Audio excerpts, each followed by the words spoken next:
La chimenea de piedra se elevaba 14 pies sobre el tejado de la cabaña de Ingrid Halvorsen en el territorio de Montana, al igual que todas las demás chimeneas de los colonos a lo largo de Stillwater Creek. Pero en noviembre de 1877, algo más se elevó que hizo que sus vecinos detuvieran sus carretas y miraran fijamente. Una segunda base de rocas de río excavada 6 pies en la tierra congelada directamente debajo de donde había estado el piso de la cabaña de su difunto esposo. Mientras el humo subía al cielo por encima, ella estaba construyendo algo subterráneo que haría que los viejos sacudieran la cabeza y los jóvenes se rieran a carcajadas. Habían enterrado a Lars Halvorsen en agosto, 3 meses después de que un tronco de algodoncillo le aplastara el pecho durante la construcción de un granero. Ingrid tenía 41 años, no tenía hijos y, según las reglas no escritas de la frontera, se suponía que debía volver a casarse rápidamente o vender todo y regresar a la civilización. En cambio, contrató a 2 trabajadores Crow para ayudarla a cavar. Para la primera semana de diciembre, cuando las temperaturas bajaron a 8 bajo cero, había excavado una cámara de 12 pies de largo, 8 pies de ancho y 7 pies de profundidad directamente debajo del piso de la cabaña. Los vecinos la vieron sacar carretilla tras carretilla de tierra, luego comenzar a revestir el pozo con piedras de río unidas con arcilla que ella misma había mezclado. Esa mujer sueca ha perdido la cabeza, decía Martin Kellor a quien quisiera escucharlo. Keller había homesteadado sus 160 acres 7 años antes y había sobrevivido a 2 inviernos que mataron a la mitad de los colonos del valle. Había construido 3 cabañas en su tiempo. Cada una mejora sobre la anterior. Y sabía que no se desperdiciaba mano de obra cavando agujeros cuando se acercaba el invierno. Se va a congelar jugando en el barro mientras su pila de leña se agota. Pero Ingrid Halvorsen no estaba jugando. Estaba reconstruyendo el sistema de calefacción que su abuelo había usado en una granja fuera de Suecia. Un sistema que almacenaba calor en piedra y tierra en lugar de dejar que se escapara por la chimenea y desapareciera en el cielo de Montana. Lo que hacía reír a los vecinos no era solo la excavación. Era lo que hacía con la chimenea misma. La redirigió. El conducto principal aún subía por el tejado, llevando el humo. Pero antes de que los gases calientes pudieran escapar, había construido un canal secundario que se bifurcaba 4 pies sobre la caja de fuego y se curvaba hacia abajo a través del piso de la cabaña. Este pasaje subterráneo serpenteaba a través de su cámara revestida de piedra en una serie de giros deliberados, calentando las rocas durante horas antes de que el humo enfriado finalmente se reuniera con la chimenea principal y saliera al exterior. El principio era más antiguo que América misma. Los romanos habían calentado baños de esta manera hace 2.000 años. Los coreanos habían usado sistemas Ondol durante siglos, pero en la frontera de Montana en 1877, parecía locura. Thomas Rearan cabalgó desde su lugar 3 millas al norte el día en que Ingrid estaba colocando la última piedra con mortero. Rearan había sido sargento en el ejército de la Unión, había pasado un invierno en Fort Laramie y no toleraba a los tontos. Desmontó, estudió la excavación a través de las grietas en los tablones del piso que ella había removido temporalmente y dijo lo que otros pensaban. Señora, tiene quizás 5 cordones de leña cortada y la está quemando al doble de velocidad tratando de calentar el suelo. En febrero estará quemando muebles. En marzo la encontraremos congelada. Ingrid levantó la vista de su trabajo, con arcilla en las manos y la confianza de la certeza absoluta en los ojos. Para febrero, señor Rearan, estaré quemando la mitad de la leña que usted quema y durmiendo más caliente de lo que ha dormido desde que dejó cualquier casa calentada en la que creció en el este. Rearan resopló. No era cruel, solo práctico. El calor sube, señora Alberson. Siempre lo ha hecho. Está luchando contra la naturaleza. El calor irradia, lo corrigió ella. En todas direcciones, y la piedra lo retiene durante la noche, durante el día siguiente, durante los momentos en que el fuego está bajo. Él sacudió la cabeza y montó. Mientras se alejaba cabalgando, gritó, la revisaré en enero. Si está viva, le traeré un cordón de leña. Si no, la enterraré junto a Lars. Si encuentra que respeta la sabiduría que mantuvo viva a la gente cuando no había segundas oportunidades. Cuando una mala decisión en noviembre significaba un cadáver congelado en marzo, presione ese botón de suscribirse. Estamos preservando el conocimiento que construyó este país, una innovación olvidada a la vez. A mediados de diciembre, Ingrid había reemplazado los tablones del piso sobre su cámara subterránea y podía sentir los primeros beneficios de su trabajo. El interior de la cabaña medía 64 grados Fahrenheit al amanecer, 8 grados más cálido que nunca el invierno anterior con la misma cantidad de fuego. La masa de piedra debajo del piso, ahora calentada a temperaturas superiores a 200 durante las quemas vespertinas, liberaba su calor almacenado lentamente durante la noche. Podía dejar que el fuego se redujera a brasas después de medianoche y aún despertar en una cabaña sin escarcha en las paredes interiores. Pero la verdadera prueba se acercaba. Todos en Stillwater Creek lo sabían. Los ancianos Crow habían visto demasiados arrendajos flanqueando temprano. Demasiadas presas de castores construidas más altas de lo usual. Las orugas lanudas mostraban más negro que marrón. Todas las señales apuntaban a un invierno que haría que los hombres cuestionaran si este territorio valía la pena asentarse. Sarah Brennan, que vivía más cerca de Ingrid con su esposo Daniel y sus 3 hijos, pasó por la tercera semana de diciembre.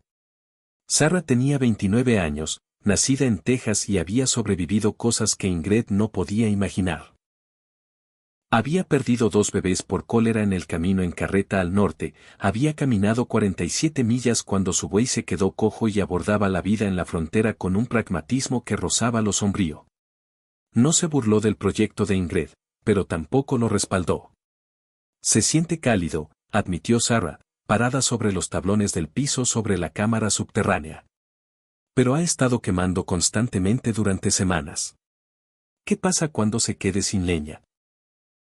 Ese gran pozo de piedra va a succionar calor solo tratando de mantenerse cálido. Ingrid había preparado café. Café de verdad, un lujo ese invierno. Y sirvió 2 tazas. Las piedras no succionan calor una vez que están cargadas. Lo retienen, lo liberan lentamente. Quemo fuegos intensos 2 veces al día en lugar de fuegos bajos todo el día. Y usa un 40% menos de leña para la misma calidez. Los ojos de Sarah se entrecerraron. Estaba calculando, haciendo las matemáticas de la supervivencia. ¿Cuánto tiempo para cargar las piedras? La primera vez 3 semanas. Ahora 4 horas de buena quema las mantienen por 20 horas de calidez. Y si se equivoca, Ingrid sostuvo su mirada. Entonces Thomas Reron puede enterrarme junto a Lars, y usted puede decirle a todos que la mujer sueca murió probando nada. Pero Sarah podía sentirlo, el calor subiendo desde abajo. La forma en que la cabaña retenía su temperatura de una manera que ninguna vivienda fronteriza que hubiera habitado había logrado. Se fue sin comprometerse a creer, pero también sin burlarse. Eso era progreso. La tormenta llegó 2 días antes de Navidad. Vino de Canadá como el juicio de un dios enojado, bajando las temperaturas a 23 bajo cero en una sola tarde. El viento ráfagas de 47 millas por hora, impulsando la nieve horizontalmente a través del valle y reduciendo la visibilidad a menos de 20 pies. El asentamiento de Stillwater Creek, 14 familias dispersas en 12 millas cuadradas, se acurrucó y rezó para que el ganado encontrara refugio y las chimeneas mantuvieran el tiro contra el viento. En la cabaña de Martin Keller, él y sus 2 hijos alimentaron su estufa cada 2 horas durante la noche y aún despertaron con hielo en el balde de agua. La temperatura interior nunca subió por encima de 47 grados a pesar de quemar leña a un ritmo que hizo maldecir a Keller y calcular si su suministro duraría hasta marzo. Su esposa Margaret llevaba todas las capas que poseía y aún temblaba. Thomas Rearen se las arregló mejor.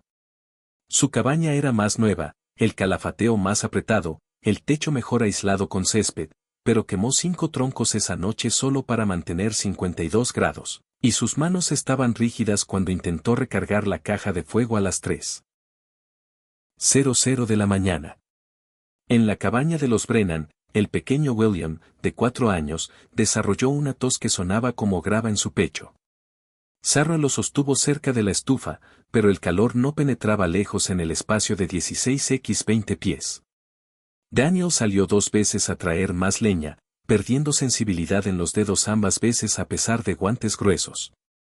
Al amanecer, la fiebre del niño subía y su respiración se volvía superficial.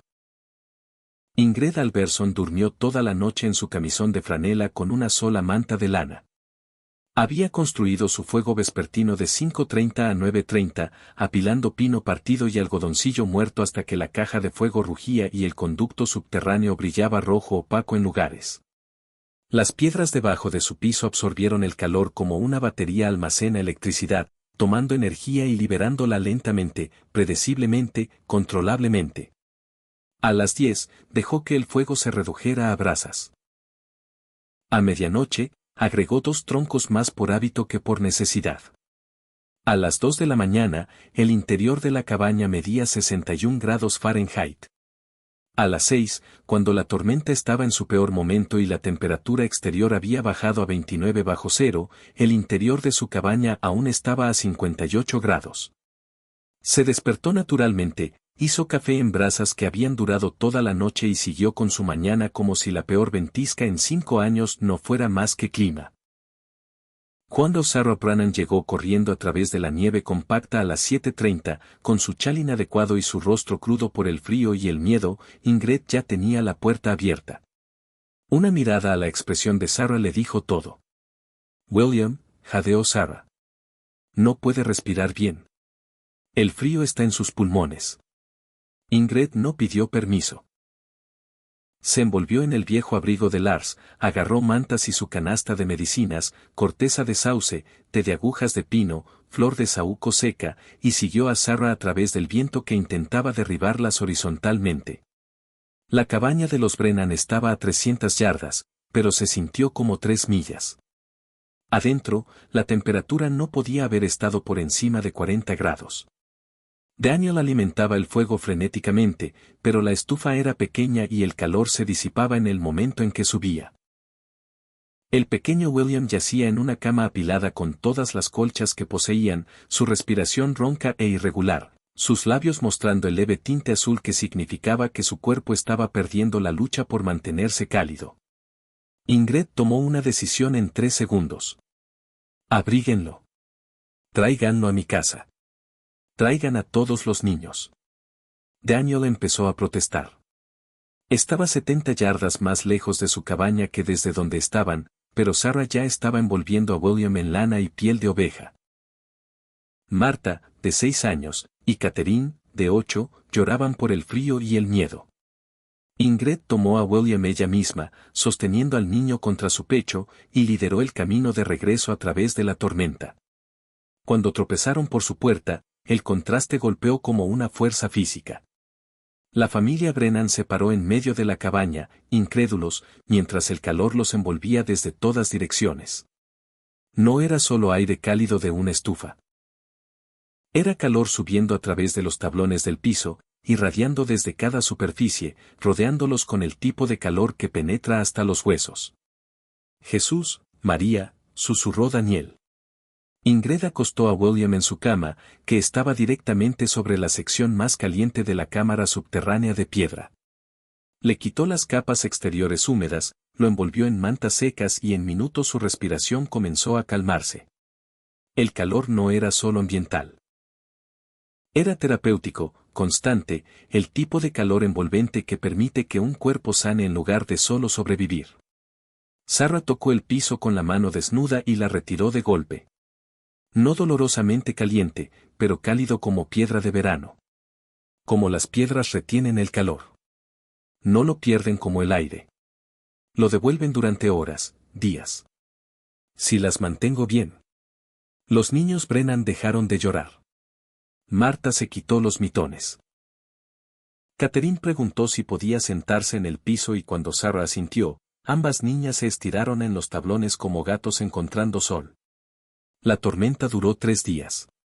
La noticia se extendió rápido en la forma en que lo hace en comunidades aisladas donde la supervivencia depende de saber quién está en problemas y quién podría tener soluciones. Para el segundo día, 7 personas más se habían apiñado en la cabaña de Ingrid, no solo por el calor, sino porque Thomas Reran había cabalgado a través del viento menguante para decirle a Martin Calor lo que había visto, y que Jer había dejado de lado su orgullo lo suficiente como para admitir que habían calculado mal. La cabaña de Ingrid, 16x20 pies como la mayoría de las viviendas de Homestead, ahora albergaba a 13 personas. La temperatura interior nunca bajó de 57 grados. Su consumo de leña, incluso alimentando a más personas, era menor que el de cualquier otra familia en Stillwater Creek que quemaba solo para mantener vivos a 2. Ya no eran invitados al tercer día. Eran testigos. Martín Keller se sentó en el piso sobre la cámara de piedra y sintió el calor subiendo a través de tablones de roble de 100 años que habían estado en la familia de Lars desde Suecia. Tenía 53 años. Había construido estructuras en 3 territorios y estaba sintiendo algo que solo había experimentado una vez antes en una casa de baños en Filadelfia donde calentaban agua con calderas en el sótano y el calor subía a través de los pisos como magia. Es un hipocausto, dijo finalmente. Como los que construyeron los romanos. Ingrid asintió. Mi abuelo lo llamaba sistema Coca-Cola, calefacción con estufa de azulejos con masa térmica. Los romanos tuvieron la idea correcta hace 2.000 años. Corea todavía lo usa. Rusia lo usa. Lo olvidamos cuando vinimos aquí. Thomas Rearen, que había estado en silencio durante 2 días, finalmente habló. ¿Cuánta piedra moviste? 4 toneladas aproximadamente, quizás más. Rocas de río, mayormente granito, denso, retiene mejor el calor que la arenisca. ¿Y el sistema de conductos? ¿Cómo evitó que el humo retrocediera? Ella se levantó y levantó un tablón del piso, mostrándoles el canal revestido de arcilla que curvaba a través de la masa de piedra. La presión negativa aún lo tira hacia arriba por la chimenea principal. Pero antes de escapar, entrega su calor a la masa. Pierdo quizás un 10% por contracorriente. Vale la pena por triplicar mi retención de calor. Daniel Brennan, que había estado observando a William dormir pacíficamente por primera vez en 3 días, dijo lo que todos pensaban. Podría haber guardado esto en secreto, venderlo, ganar dinero con ello. Ingrid reemplazó el tablón. Lars siempre decía que el conocimiento que mantiene viva a la gente no debe acapararse. Además, ¿a quién se lo vendería? Todos estamos tratando de sobrevivir el mismo invierno. Si ese tipo de generosidad, esa ética fronteriza de compartida le importa, si cree en preservar las innovaciones que llevaron a la gente a través de tiempos en que el fracaso significaba muerte, suscríbase ahora. Ayúdenos a mantener esta sabiduría de desaparecer en la historia olvidada. La tormenta se rompió el 28 de diciembre. Para el día de Año Nuevo, la temperatura había subido a un manejable 12/0, y las familias regresaron a sus propias cabañas, pero algo había cambiado en el asentamiento de Stillwater Creek. Martín Keller regresó 3 días después con preguntas sobre profundidad de excavación y tipo de piedra. Thomas Rearen trajo medidas que había tomado del sistema de conductos de Ingrid y pidió permiso para copiar el diseño.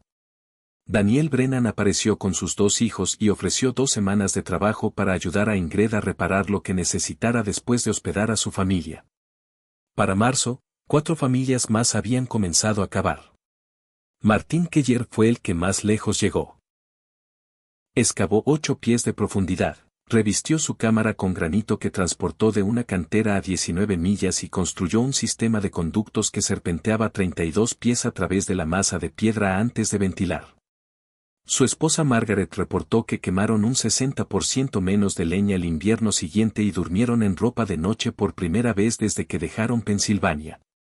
Thomas Rearen tomó un enfoque diferente. Construyó su sistema en una cabaña nueva en lugar de adaptarlo a una existente, incorporando la masa térmica en las paredes de la fundación mismas. Había hecho matemáticas, calculado pérdida de calor por grado de diferencia de temperatura, conductividad térmica de diferentes tipos de piedra, velocidad óptima de conductos. Su cabaña se mantuvo por encima de 55 durante 36 horas después de que el fuego se apagó completamente. Pero la verdadera prueba llegó el enero siguiente, 15 meses después de que Ingrid había comenzado a cavar. Otra tormenta golpeó. No tan severa como la ventisca de Navidad de 1877, pero lo suficientemente fría y larga para probar cada estructura en el valle. Esta vez, 5 cabañas a lo largo de Stillwater Creek mantuvieron temperaturas interiores por encima de 55 grados mientras quemaban la mitad de la leña que consumían las demás. Los niños no se enfermaron. Los dedos no se congelaron recargando estufas a medianoche. Las familias con sistemas de masa térmica subterránea pasaron de modo supervivencia a vida cómoda. Las que no lo tenían vinieron haciendo preguntas. Para 1880, cuando el censista pasó registrando mejoras de Homestead, notó algo inusual en su registro. Asentamiento a lo largo de Stillwater Creek muestra sistemas de calefacción avanzados no observados en otras ubicaciones del territorio de Montana. Colonos reportan ahorros de combustible del 40 al 60% usando calefacción de masa de piedra con gases de chimenea redirigidos. Inmigrantes noruegos, suecos y alemanes reportan sistemas similares en sus países de origen extendiéndose a colonos nativos. Ventaja significativa de supervivencia observada durante meses de invierno severo. El nombre del censista era Edward Voss, y era lo suficientemente ingeniero para reconocer el brillo cuando lo veía. Pasó 3 días en el valle midiendo, dibujando, entrevistando familias.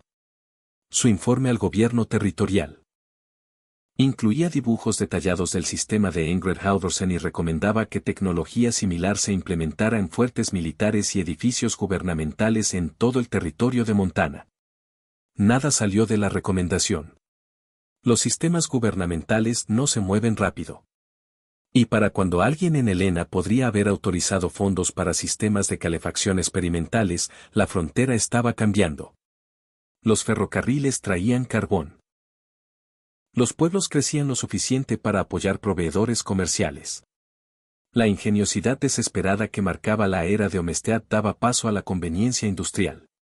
Pero en ese valle a lo largo de ese arroyo, el conocimiento persistió.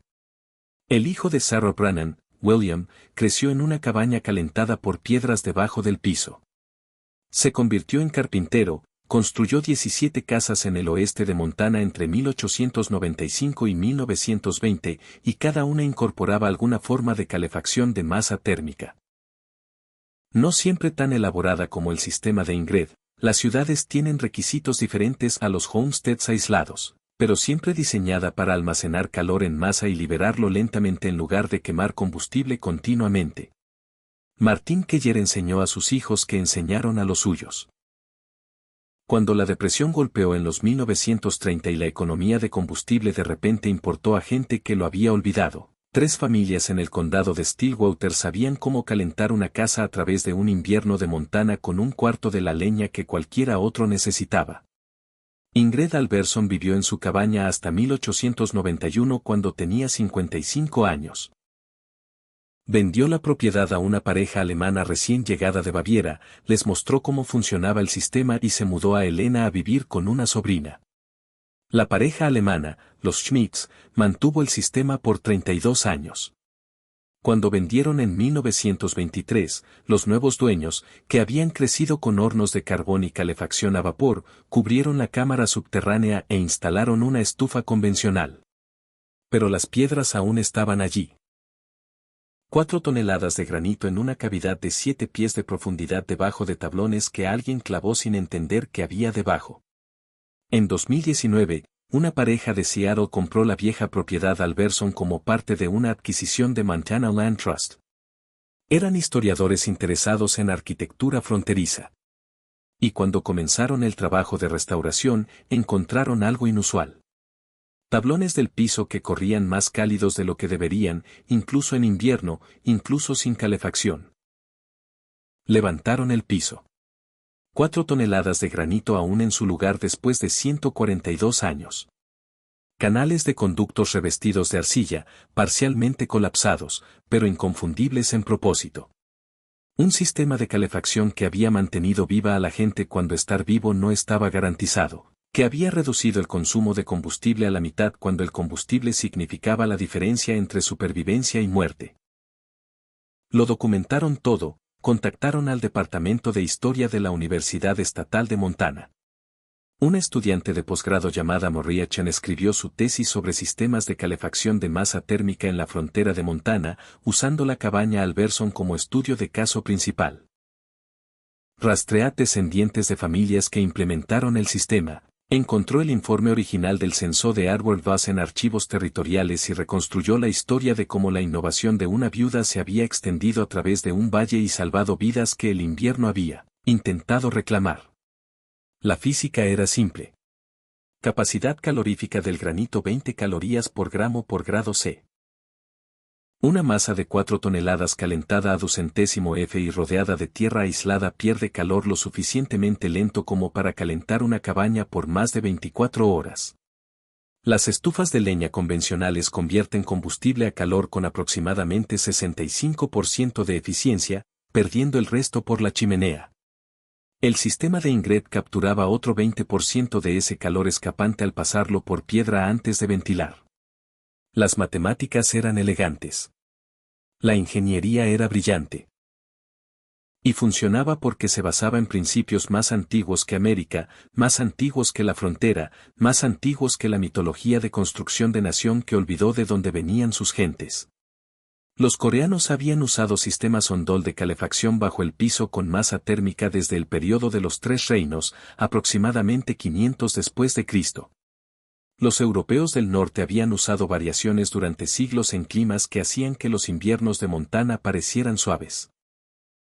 Los romanos habían calentado baños públicos con hipocaustos que movían aire cálido a través de canales debajo de pisos y dentro de paredes. El conocimiento no era nuevo. Era viejo. Lo suficientemente viejo como para que pioneros como Ingrid Halvorsen lo llevaran en sus memorias de lugares donde el invierno significaba algo y la supervivencia requería más que optimismo. Ella no inventó el sistema. Lo recordó, lo adaptó y probó que funcionaba en un paisaje que castigaba los fracasos de innovación con muerte. Eso es su propio tipo de genio. En Stillwater Creek hoy, restos de 5 diferentes sistemas de calefacción subterránea aún existen en varios estados de preservación. Ninguno es funcional. La calefacción convencional ha sido mucho más conveniente durante 100 años, pero están allí debajo de tablones y tierra. Testamento de un tiempo cuando la gente resolvía problemas con piedra y sudor porque esas eran las herramientas disponibles. Si Lars Halvorsen hubiera vivido, ¿se habría construido el sistema? Tal vez. Probablemente no. Era un buen hombre según todos los relatos, pero no era nacido en Suecia.